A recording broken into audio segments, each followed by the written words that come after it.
Hello everyone, welcome to our channel Banking Mentors. My name is Himanshi and today we are here to discuss about Geographical Indication Tags. जो GI tags होते हैं इसके बारे में हम discuss करेंगे और ये सभी टैग्स जो 2020 के हैं इसके बारे में हमारा पूरा डिस्कशन होगा।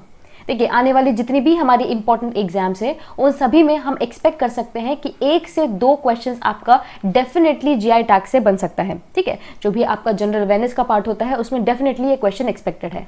तो अगर आप ये सेशन कवर अप करते हैं तो आपके मार्क्स लाने की जो संभावना है वो ज़्यादा हो जाती है। तो चलिए हमारा सेशन शुरू करते हैं। देखिए तो हम यहाँ पे क्या है, ज्योग्राफिकल इंडिकेशन या फिर जिसे हम भौगोलिक संकेतक कहते हैं, भौगोलिक संकेतक कहते हैं, उनके बारे में बात कर रहे हैं। तो बात यहाँ पे ऐसी भी आती है कि ये शुरुआत कैसे हुई थी या फिर इसका मतलब क्या है, उन सभी से हम पूरी शुरुआत से जीरो से हम इसको पढ़ने वाले हैं। तो यहाँ क्या दिया जा रहा है कि जीआई टैग जो है ये उन उत्पादों पर उपयोग किया जाने वाला एक संकेत है जिसमें एक विशिष्ट भौगोलिक उत्पत्ति होती है और इस क्षेत्र में मूल आधारित गुण और प्रतिष्ठा होती है। जैसे कि अगर आप किसी भी एरिया के किसी भी प्रोडक्ट को उसको जीआई टैग देते हैं तो इससे क्या होता है, उन्हें एक स्पेशल उन्हें एक टैग दिया जाता है। और ऐसा भी होता है कि क्योंकि इन्हें ये स्पेशल टैग दिया जा रहा है इस वजह से उनकी जो मार्केटेबिलिटी है वो बढ़ जाती है। ठीक है, तो ऐसे क्या है, हमारे बहुत सारे फेमस खान पान की चीज़ें होती हैं उन सभी को हम जीआई टैग्स देते हैं। अब जैसे कि हमने इसकी मीनिंग के बारे में देखा, इसके मतलब के बारे में देखा, अगला सवाल आता है कि भारत में जीआई टैग कौन जारी करता है।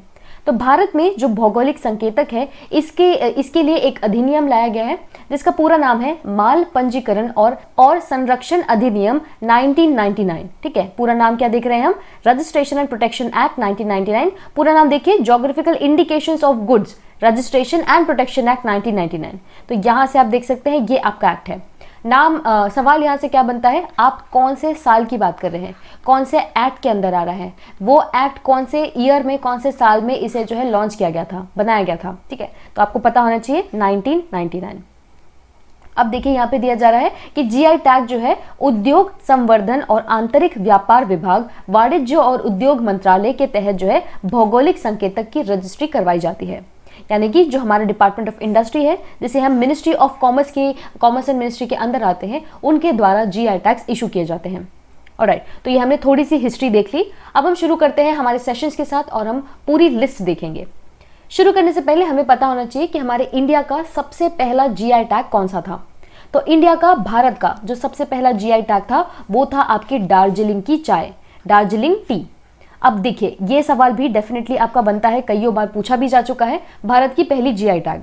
दूसरा आपसे बनता है कि किस साल इसे, कौन से साल पे इसे इशू किया गया था, कौन से साल इसे ये टैग दिया गया था। ठीक है, तो ईयर तो हमने देख लिया 1999 और पहला टैग कब दिया गया था, तो 2004 पे। किसे दिया गया था, तो दार्जिलिंग टी को। अब हम दार्जिलिंग की टी के बारे में देख रहे हैं तो 2 और टीज यहाँ पे होती है। ठीक है, green tea and white T, green tea and white T. ठीक है, ये भी आपको देखने मिलेगी दार्जिलिंग में। और दार्जिलिंग कहाँ है, इसमें आपको कोई कंफ्यूजन नहीं होनी चाहिए, दार्जिलिंग वेस्ट बंगाल या फिर पश्चिम बंगाल का एक सिटी है। ठीक है, तो ये तो हमने देख ली शुरुआती बात। ये एक्चुअली ये जो जीआई टैग है ये पुराना है, 2019 का है, लेकिन क्योंकि टी की बात कर रहे हैं इसलिए साथ में इसे दे दिया गया है। अगली जो जीआई टैग है उसका नाम है तेलिया रुमाल, तेलिया रुमाल। अब इसका नाम तेलिया रुमाल इसलिए है क्योंकि यहाँ पे आप देख सकते हैं कुछ अलग तरीके के यहाँ पे डिजाइन्स वगैरह है। तो आप याद कर सकते हैं कि तेलिया रुमाल तेलंगाना, अब दोनों में तेल आता है, तेलंगाना में भी तेल है और तेलिया रुमाल में भी तेल है, तो आपको इसको याद करने में दिक्कत नहीं होगी। ऑलराइट, तो ये देख लिया हमने। इसके बाद का दिया जा रहा है सोहराई खोबर। सोहराई खोबर आपको याद रखना है झारखंड से है। झारखंड में यहाँ पे इस तरीके की पेंटिंग्स की जाती है। अब पूछा जाए कि सोहराई खोबर क्या है तो आप कहेंगे कि ये एक तरीके की पेंटिंग होती है। कहाँ होती है, तो झारखंड के राज्य में। ठीक है, ये हो गया झारखंड की बारी। अब जो रिसेंट रहे हैं पहले तो हम उनकी ही बात कर रहे हैं। इसके बाद हम देख रहे हैं कोविलपट्टी कडलई मिठाई के बारे में। कोविलपट्टी कडलई मिठाई ये बिलोंग करती है तमिलनाडु से। ठीक है, तमिलनाडु की ये मिठाई है। देखिए खास बात इसकी ये है कि जैसे हम नॉर्मल ऐसी चिक्की देखते हैं वो तो होती ही है, पर खास बात इसकी ये है कि इसमें कुछ अलग तरीके की जैगरी या फिर गुड़ का इस्तेमाल होता है और इसमें जो पानी इस्तेमाल होता है वो थामीराबानी रिवर से होता है। थामीराबानी रिवर जो है उसका पानी इस्तेमाल किया जाता है, इसलिए माना जाता है कि इसका एक स्पेशल टेस्ट होता है, स्पेशल इसकी जो है स्वाद होती है। याद रखिएगा, कोविलपट्टी कडलाई मिठाई आपकी तमिलनाडु से। राइट, तो अगला हम देख रहे हैं यहाँ पे एक कुछ काली सी चीज देख रहे हैं। देखिए यहाँ पे आपको कंफ्यूजन हो सकती है कि ये है क्या। पर आपको कंफ्यूज नहीं होना है, ये एक तरीके की राइस है, एक तरीके का चावल है ये, ठीक है। ये जो चावल है इसे ब्लैक राइस कहा जाता है और ये नाम इसका इसके रंग से आता है, ठीक है। देखिए मणिपुर में ये काफ़ी ज़्यादा फेमस है। अगर आपसे सवाल पूछा जाए कि चा खाओ क्या है, तो आप क्या कहेंगे? चा खाओ एक तरीके का राइस है जो कि मणिपुर में बनाया जाता है, मणिपुर की ये स्पेशलिटी है। अब इसकी खास बात देखें तो इसका काफ़ी स्पेशल एक अरोमा होता है, काफ़ी स्पेशल सी इसकी एक स्मेल होती है और इससे कई बार जब इनके फेस्टिवल वगैरह होते हैं तो उससे खीर बनाई जाती है, मीठी खीर बनाई जाती है, ठीक है। और थोड़ा सा ये स्टिकी होता है चावल, हमारे आम चावल की तरह नहीं होता है, थोड़ा स्टिकी होता है। और नॉर्मल हम चावल बनाते हैं तो 15-20 मिनट में बन जाता है, लेकिन इसे 40 से 45 मिनट लगते हैं। कुकिंग टाइम जो है इसका 40 से 45 मिनट होता है। तो याद रखिएगा मणिपुर का ये स्पेशल राइस, जिसे काले चावल या फिर ब्लैक राइस कहते हैं, और इसे चा खाओ के नाम से भी जाना जाता है। इसके बाद हम देख रहे हैं गोरखपुर के टेराकोटा टॉयज के बारे में। देखिए टेराकोटा टॉयज कह लीजिए या फिर फिगरीन्स कह लीजिए, ये जो है ये बनाए जाते हैं एक स्पेशल क्ले से। एक अलग तरीके की क्ले होती है, एक अलग तरीके की मिट्टी होती है जो कि भठाट एरिया में जो है मिलती है, ठीक है। अब गोरखपुर में मिलती है ये दिया गया है, तो गोरखपुर आपका कहाँ है? उत्तर प्रदेश में, ठीक है। तो उत्तर प्रदेश की एक अलग तरीके की क्ले से मिली हुई, अलग तरीके से इसे बेक किया हुआ बनाया जाता है टेराकोटा के जो है इस तरीके के फिगरीन्स। चलते हैं अगले जीआई टैग की ओर, जिसका नाम है कश्मीरी केसर। अब कश्मीर का जो केसर है ये हम सभी को पता है कि कितना ज़्यादा फेमस है। कश्मीर का जो केसर है वो कितना फेमस है। तो यहाँ पे अगर आपको कश्मीरी केसर दिया जाए या फिर कश्मीरी सैफ्रॉन दिया जाए तब भी आपको यही टिक करना है, ठीक है। कश्मीर की ये जो केसर होती है ये काफ़ी ज़्यादा फेमस होती है, तो ये काफ़ी जो है हेल्थ वाइज भी आपके लिए बहुत अच्छे होते हैं, इनकी ग्रोथ भी बहुत अच्छी तरीके से की जाती है। बस आपको अगर क्वेश्चन पूछा जाए कि कश्मीर से अभी रिसेंटली किस चीज़ को जीआई टैग दिया गया है, आप कहेंगे कश्मीरी केसर। अब इसके बाद हम देख रहे हैं दो चीज़ हम देख रहे हैं एक साथ, दोनों तमिलनाडु की है, ठीक है, इसलिए इसको एक साथ दिया गया है। पहला है थांजावुर का पिथ वर्क, थांजावुर का पित्त का जो काम है वो, और दूसरा है अरंबवुर की वुड कार्विंग्स।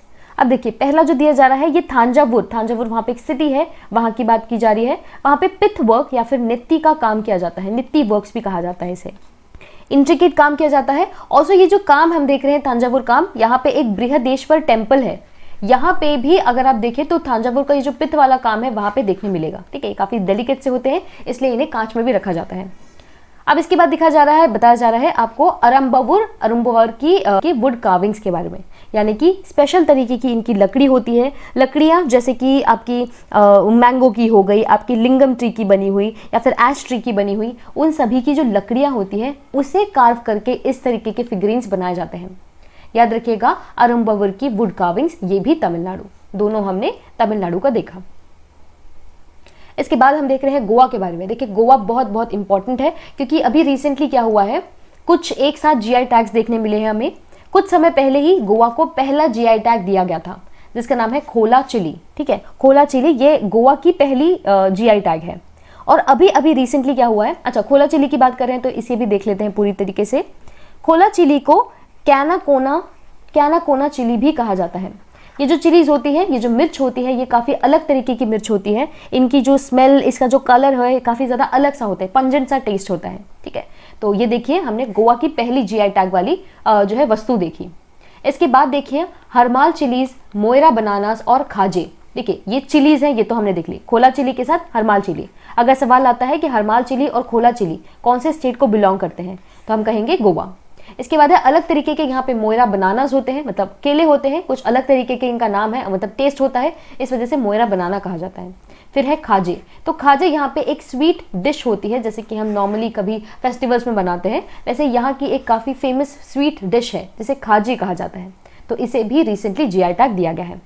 ये 3-4 चीज़ें हमने गोवा के बारे में देखी। अब हम क्या देख रहे हैं, एक और चीज़ गोवा के बारे में, और यहाँ पे हम देख रहे हैं कि जो इंडिया है इसका पहला जीआई स्टोर के बारे में। जो गोवा अंतर्राष्ट्रीय हवाई अड्डा है, यहाँ पे भारत का पहला जीआई टैग का स्टोर होने वाला है। देखिए स्टोर की बात की जा रही है। स्टोर मतलब ये ऐसी एक दुकान होगी जहाँ पे आप आसानी से जाके जितने भी जीआई टैग वाले वस्तु हैं उन्हें खरीद सकते हैं। और ये खोला गया है गोवा इंटरनेशनल एयरपोर्ट में। अब गोवा में तो एक ही एयरपोर्ट है, उसका नाम है दाबोलिम। कभी कभी ऐसे भी सवाल पूछे जाते हैं कि दाबोलिम एयरपोर्ट कहाँ है, तो आपको पता होना चाहिए गोवा में, ठीक है। तो ये 3-4 चीज़ें हमने एक साथ देख ली गोवा के बारे में। अगला हम देख रहे हैं फिर से तमिलनाडु के बारे में।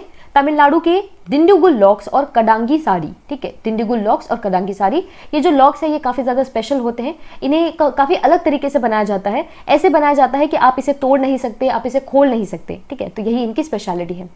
प्लस यहाँ की एक और स्पेशलिटी है यहाँ की कडांगी जो साड़ी है वो, ठीक है, तो ये अलग तरीके की इनकी डिज़ाइन होती है, इसलिए फेमस है।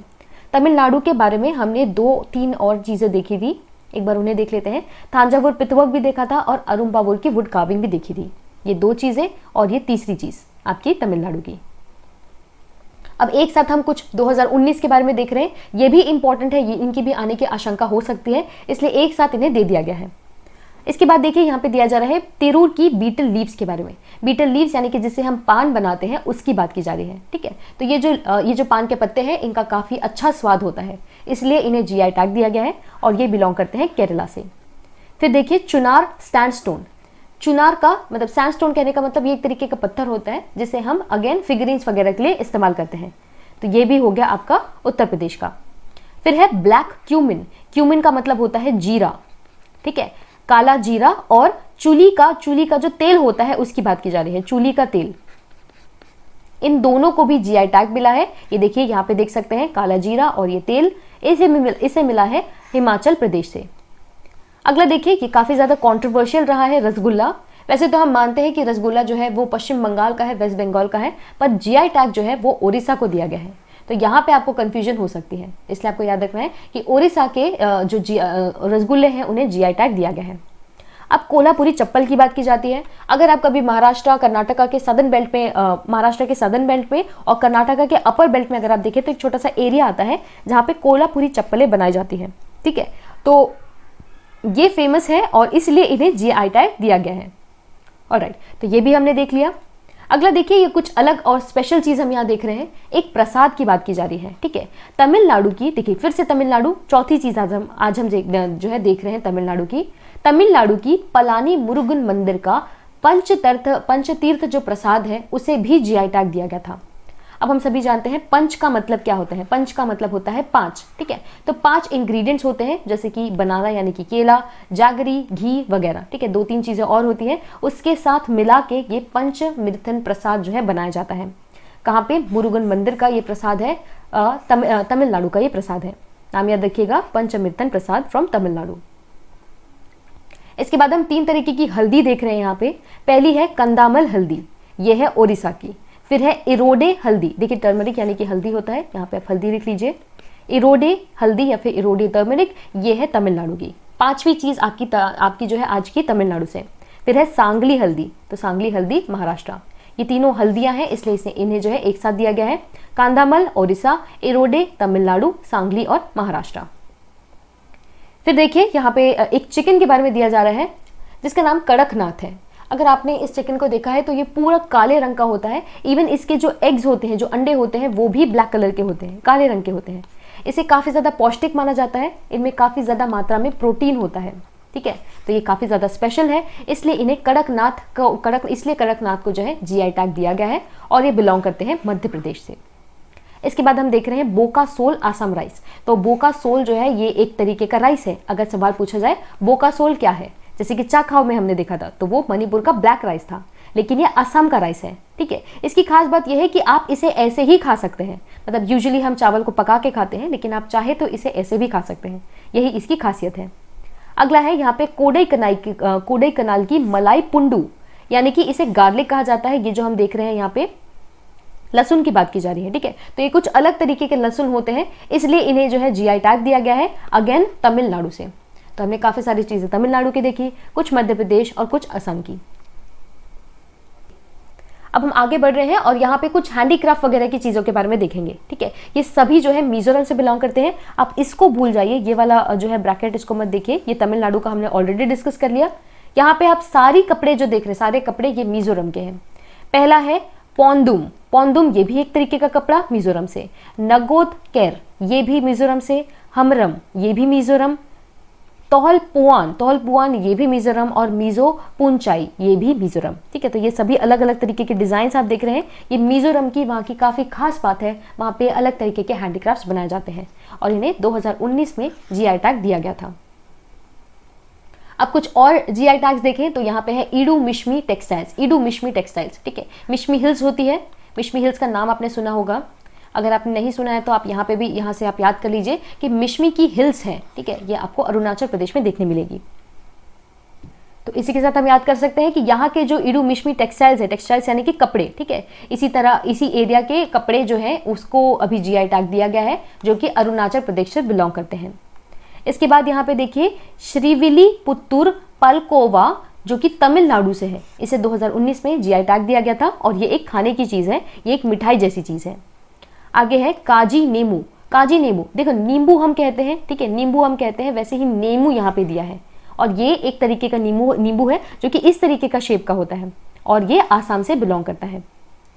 ऑलराइट, और अगला हम देख रहे हैं आसाम के बारे में ही, तीसरी या चौथी चीज़ है आज की आसाम से, जो कि है गमोसा। सवाल पूछा जाए कि गमोसा क्या है, तो ये भी एक तरीके का कपड़ा ही है। अभी हमने काफ़ी सारे कपड़े देखे मिजोरम से, अब हम देख रहे हैं गमोसा। गमोसा कहाँ से? आसाम से। और यहाँ पे एक और चावल जो है बनाया जाता है जिसे चौकुवा कहा जाता है, ठीक है, इसे भी जीआई टैग दिया गया। तो आज हमने क्या है, पूरे जितने आपके 2019 से लेके 20 तक के जितने भी इंपॉर्टेंट जीआई टैग्स बनते हैं आज तक के, उन सबको डिस्कस कर लिया। अब एक बार हम क्या करेंगे, आपकी मेमोरी को टेस्ट करेंगे और रिवीजन करके देखेंगे कि आपको कितना याद है। इससे आपकी मेमोरी जॉग होगी और कोशिश करिएगा कि आप जितने क्वेश्चंस पूछे जा रहे हैं उनमें से आप कितना स्कोर कर पा रहे हैं, हमें कमेंट सेक्शन में बताइए। देखते हैं सबसे पहला सवाल कि भारत का पहला जीआई टैग का जो स्टोर है ये कहाँ स्थापित किया गया है। तो इसका जो स्टोर है वो स्थापित किया गया है, आप सभी को याद है, गोवा में, है ना। गोवा में हमने देखा था और काफ़ी सारे और भी जीआई टैग्स देखे थे, लेकिन इंडिया का जो पहला स्टोर है ये इंपॉर्टेंट है, तो ये खोला गया है आपके गोवा में और वहाँ के जो अंतर्राष्ट्रीय एयरपोर्ट है, डाबोलिम का जो एयरपोर्ट है वहाँ पे। ओके, अगला पूछा जा रहा है कि सोहराई खोवर जो है ये किस राज्य का है। सोहराई खोवर ये बिलोंग करता है, जी हाँ, झारखंड से, ठीक है, ये भी हमने देख लिया। अगला सवाल पूछ रहे हैं कि निम्नलिखित में से किसे जीआई टैग मिला है। तो ये मैंने आपसे कहा था कि इस तरीके के सवाल बन सकते हैं। तो क्या कश्मीरी फूल, क्या कश्मीरी सेब, या केसर, या फिर पोशाक। तो इनमें से कश्मीरी केसर को अभी रिसेंटली जीआई टैग दिया गया है। इसके बाद हम देख रहे हैं कि अगला सवाल जो कि है चक हाउ। चक हाउ एक्चुअली क्या है। तो हमने देखा था कि चक हाउ क्या है, तो चक हाउ एक तरीके का राइस है, ठीक है, राइस यानी कि चावल है और एक्चुअली ये मणिपुर का ब्लैक राइस है, मणिपुर का ब्लैक राइस है ये। इसके बाद देखिए कंदामल हल्दी। कंदामल हल्दी ये किस राज्य से संबंध रखती है। तो आप बताइए ये कहाँ से बिलोंग करते हैं। तो ये बिलोंग करते हैं ओडिशा से। ऑलराइट, दो और क्वेश्चंस हम देखेंगे। इसके बाद है अरुम्बावुर की वुड कार्विंग्स के बारे में। अरुम्बावुर वुड कार्विंग्स के साथ साथ हमने जो है थांजावुर की नेटी वर्क्स भी देखा था। तो आपको याद आ रहा होगा कि हमने क्या कहाँ देखा था और क्या चीज़ की बात की थी। जी हाँ, ये सही जवाब है आपका तमिलनाडु। तमिलनाडु से ये बिलोंग करते हैं। अब आखिरी है दिंडीगुल लॉक्स। दिंडीगुल लॉक्स के बारे में आपको बताया था, काफ़ी स्पेशल है, आप इसे खोल नहीं पाएंगे। तो ये कहाँ बिलोंग करते हैं, ये भी तमिलनाडु से ही बिलोंग करते हैं, ठीक है। तो आज हमने क्या किया, जितने भी हमारे इंपॉर्टेंट जीआई टैग्स बनते हैं उन्हें डिस्कस कर लिया, उन्हें रिवाइज भी कर लिया। तो अगर आपको आज का ये सेशन पसंद आता है तो ज़रूर इसे लाइक कीजिए, इसे शेयर कीजिए और अगर आप हमारे चैनल पर नए हैं तो इसे सब्सक्राइब कीजिए। आप सभी का बहुत बहुत धन्यवाद हमारे साथ बने रहने के लिए और अब हमारी मुलाकात होगी हमारे अगले सेशन में।